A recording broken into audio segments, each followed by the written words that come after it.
Today is the day that the Senate, in unanimity,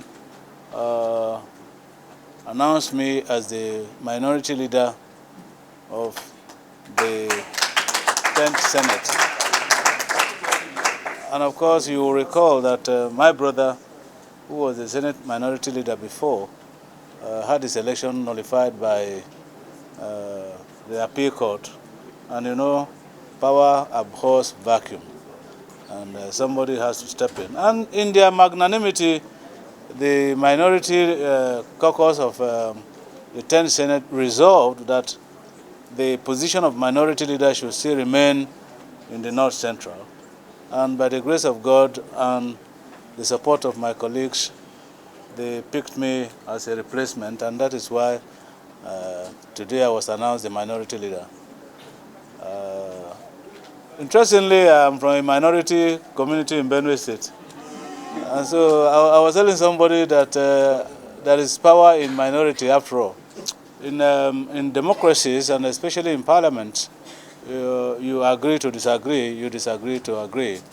And of course, in the course of our meeting, even this morning, there was no unanimity as to who occupies the position of Senate Minority Whip.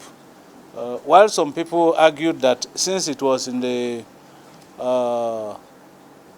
with the Labour Party to produce before, the Labour Party should be allowed to produce one. And others argued that even when it was for the Labour Party to produce, other senators in the minority parties, including the PDP, also appended their signatures. And so we didn't quite come to an agreement, but some form of agreement was reached, if I may confess to you here, because the young man who contested on the platform of PDP was able to garner 30 signatories. And of course, we are 49 in opposition.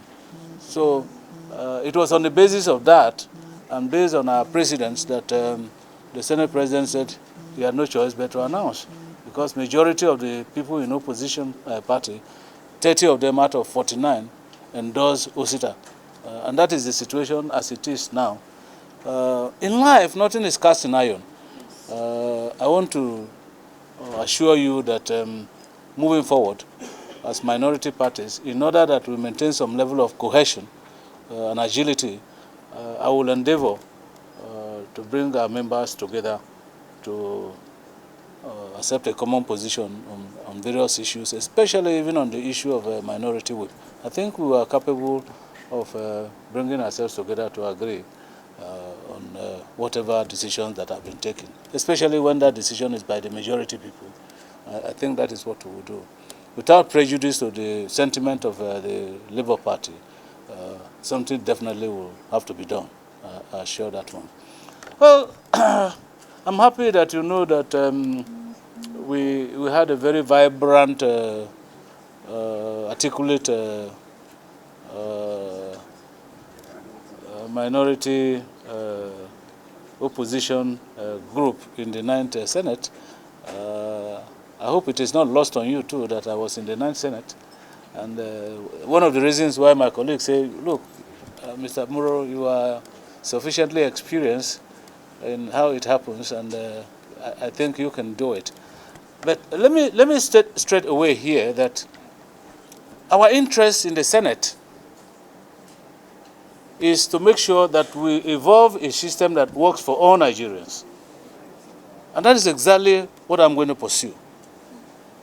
Because if the system works for everybody, if we have good roads, if we have electricity, we have drinkable water, if we have nice schools to go to, if we have nice hospitals to go to, then certainly that is the essence of government and democracy.